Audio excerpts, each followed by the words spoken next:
Hello friends, welcome to our channel MTR BD magic academy. আমি সৌরভ আছি আপনাদের সাথে। ফ্রেন্ডস, আবারও চলে আসলাম আপনাদের সামনে আপনাদের পছন্দের ম্যাজিক নিয়ে। আজকে আমরা খুবই চমৎকার একটা ম্যাজিক দেখবো এবং শিখবো। তাহলে চলুন প্রথমে আমরা ম্যাজিকটা একটু দেখে নিই।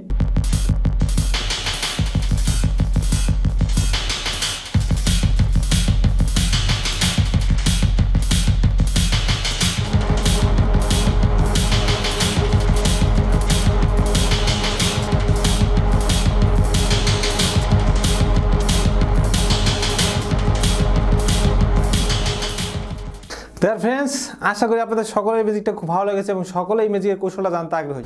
সেজন্য অবশ্যই আমাদের ভিডিওতে একটা লাইক দেবেন এবং আপনি যদি আমাদের চ্যানেল একেবারে নতুন হয়ে থাকেন তাহলে অবশ্যই আমাদের চ্যানেলটা সাবস্ক্রাইব করে নেবেন এবং বেল আইকন ক্লিক করে নোটিফিকেশন অন করে রাখবেন। তাহলে কী হবে, আমাদের ভিডিও আপলোড দেওয়ার সাথে সাথে আপনারা ভিডিওটা পেয়ে যাবেন।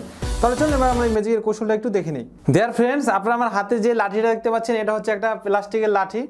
এই লাঠিটাকে ছোট করা যায়। কীভাবে ছোট করা যায় দেখুন। আমি যদি এই পাশে চাপ দেই এবং এই পাশে যদি লুজ দিয়ে চাপ দিই তাহলে এটা ছোট হয়ে যাবে। দেখুন, এই দেখুন,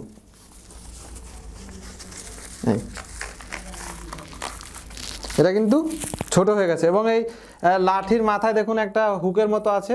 এই এই এই হুকটা দিয়ে লাঠিটা আটকেও রাখা যায়। এই হুকের মাথায় আমি এই জরি কাগজগুলো বেঁধে নিয়েছি। আপনারা চাইলে এখানে একটা রুমালও বাঁধতে পারেন, যে কোনো কিছু এখানে বাঁধা যাবে, এরকম চিকন টাইপের। ঠিক আছে, এরপর আপনি চাইলে আমরা দেখুন এটা যদি আমরা ছেড়ে দেই তাহলে কিন্তু এই লাঠিটা আস্তে আস্তে বড় হয়ে যাবে। এই দেখুন, এই দেখুন, আস্তে আস্তে কিন্তু লাঠিটা বড় হয়ে যাচ্ছে এবং ওই জরি কাগজগুলো ভেতরে ঢুকে যাচ্ছে। এই ঠিক আছে, আবার আমি আপনাদের একটু ছোটো করে দেখাচ্ছি। দেখুন কীভাবে ছোটো করবেন। এখানে চাপ দিয়ে, এক পাশে চাপ দিয়ে এখান থেকে আস্তে আস্তে দেখুন এখানে চাপ দিতে হবে এবং এখান দিয়ে আস্তে আস্তে লুজ দিতে হবে এবং মাথা দিয়েও একটা চাপ দিতে হবে। এই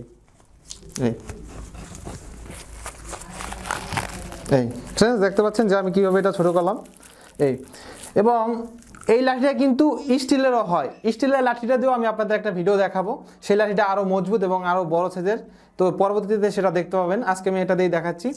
তো আপনারা এইভাবেও ছাড়তে পারেন, অথবা এই যে আমার হাতের ভিতরে কিন্তু এই লাঠিটা আছে। দেখুন, এই হাত দিয়ে চেপে মুট করে ধরে রেখেছি এবং এই জড়িগুলো কিন্তু এখন দেখা যাচ্ছে। এবং এটা কিন্তু আরেকভাবেও ছাড়া যায়। সেটা হচ্ছে আমরা এইভাবে না ছেড়ে আমরা জাস্ট এটাকে এইভাবে ঝাঁকি দিতে দিতে আস্তে করে আমরা যদি ছেড়ে দিই, দেখুন এই ছেড়ে দিলেও কিন্তু এটা লাঠিটা হয়ে যাবে। তো আপনারা দুইভাবে এটা করতে পারবেন। এটা হচ্ছে একটা প্লাস্টিকের লাঠি। এই লাঠিগুলো স্টিলেরও আছে। আপনারা চাইলে স্টিল বা প্লাস্টিকের যে কোনো লাঠি আমাদের কাছ থেকে সংগ্রহ করতে পারবেন, অর্থাৎ আমরা এগুলো বিক্রি করে থাকি। স্ক্রিনে দেওয়া নাম্বারে কল করে আপনারা আমার সাথে যোগাযোগ করে যে কোনো ধরনের ম্যাজিকের প্রোডাক্ট আপনারা ক্রয় করতে পারবেন এবং কি আপনারা আমাদের শপেও আসতে পারেন, দেখে শুনে নিতে পারেন, অথবা কুরিয়ার সার্ভিসের মাধ্যমেও আপনারা আমাদের কাছ থেকে ম্যাজিকের যে কোনো প্রোডাক্ট নিতে পারবেন। ফ্রেন্ডস, আপনারা কোন ধরনের ম্যাজিক শিখতে চান বা দেখতে চান তা কমেন্ট বক্সে লিখে জানান এবং মজার মজার ম্যাজিক নিয়ে আমি আপনাদের সামনে আবারও হাজির হব। সবাই ভালো থাকবেন, সুস্থ থাকবেন।